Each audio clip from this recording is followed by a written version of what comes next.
Hello my story lovers. तो एक बार फिर से स्वागत है आपका सुरु टीवी पे। तो आज की जो हमारी कहानी है जो हम आपके साथ शेयर करने वाले हैं वो है मेहनत की बुद्धि।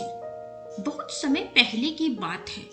नीलकंठपुर नाम का एक छोटा सा कस्बा था। यह कस्बा अपने बुनकरों और मेहनतकश लोगों के लिए जाना जाता था। इसी कस्बे में रामदीन नाम का एक साधारण सा हथकरघा मजदूर रहा करता था। उसका परिवार बहुत छोटा सा था, सिर्फ वह और उसकी बेटी काव्या। रामदीन दिन रात कपड़े बुनता, मगर उसकी मेहनत का पूरा फल कभी उसे नहीं मिलता, क्योंकि नीलकंठपुर में देवेश सेठ नाम का एक बहुत बड़ा व्यापारी रहता था। देवेश सेठ कपड़े का बड़ा सौदागर था। वह गरीब बुनकरों को कच्चा माल उधार देता और बदले में उनसे ऐसी शर्तों पर कपड़ा बनवाता था कि मेहनत मजदूर की होती थी और मुनाफा सेठ का। देवेश सेठ को अपने दिमाग पर बहुत घमंड था। अरे इन गरीबों को चाहिए ही क्या, इन गरीबों को तो बस काम चाहिए। वह अपने मुंशी से कहता, शर्तें मैं तय करता हूँ, फायदा मैं उठाता हूँ, अरे यही तो व्यापार है। एक दिन रामदीन हिम्मत करके देवेश सेठ के पास पहुंचा। सेठ जी, क्या आप मुझे काम देंगे? अगर आप मुझे कच्चा माल दे दें तो मैं आपके लिए कपड़े बुन दूंगा। सेठ मुस्कुराया। काम तो दूंगा, उसने कहा, लेकिन शर्त पर काम दूंगा।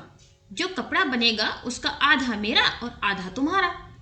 रामदीन ने हामी भर दी। रामदीन ने महीनों मेहनत की, बारीक और मजबूत कपड़ा तैयार किया। जब कपड़ा तैयार हुआ तब सेठ आया और बोला, अरे रामदीन, यह तो मेरे धागे की वजह से इतना अच्छा बना है, तुम्हारी मेहनत कुछ खास नहीं है। यह कहकर सेठ ने सबसे बढ़िया कपड़ा अपने गोदाम में रख लिया और खराब टुकड़े रामदीन को दे दिए। रामदीन टूट गया। कुछ समय बाद उसकी बेटी काव्या शहर से पढ़ाई करके लौटी।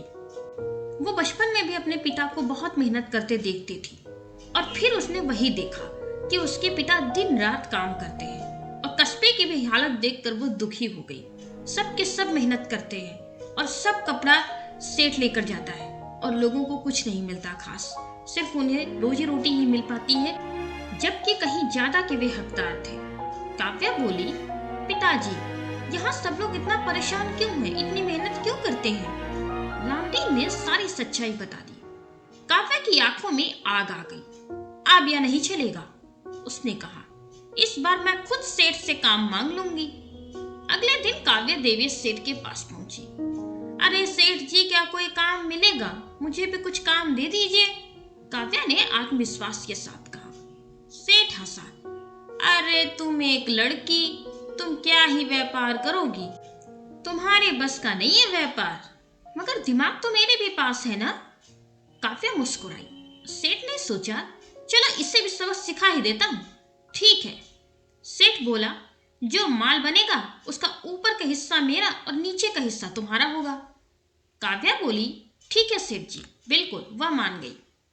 इस बार काव्या ने कालीन यानी कि दरी तैयार करवाई। इसमें असली कारीगरी नीचे की परत में होती थी। जब सेठ आया तब बोला, ऊपर का हिस्सा मेरा है। काव्या ने ऊपर की साधारण परत उसे उखाड़ कर दे दी और कीमती कारीगरी अपने पास रख ली। सेठ सन्न रह गया और वो तो हैरान था। अरे ये क्या हुआ? तो मेरे साथ धोखा हो गया।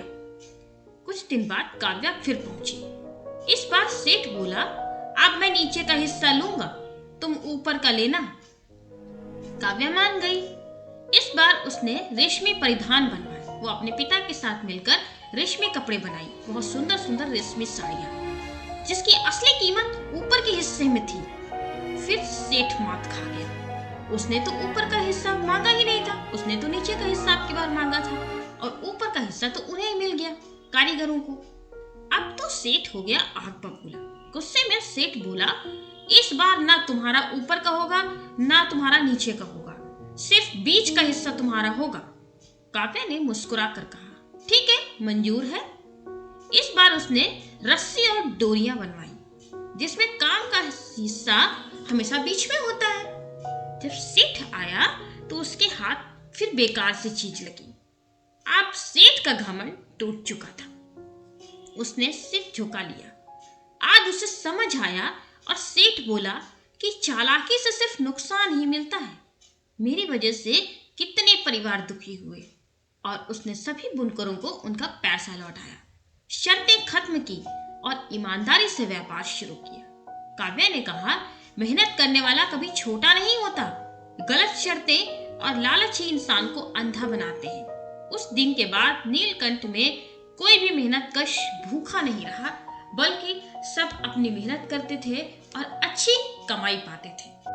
सो फ्रेंड्स, ये कहानी हमें यही सिखाती है कि हमें केवल मेहनत करना ही नहीं सीखना चाहिए, बल्कि बुद्धि से मेहनत करना सीखना चाहिए, जिससे कि हमारी मेहनत सही जगह यूज हो। तो कमेंट करके जरूर बताइएगा आपको ये कहानी कैसे लगी। फिर मिलेंगे किसी नई कहानी के साथ। Thank you.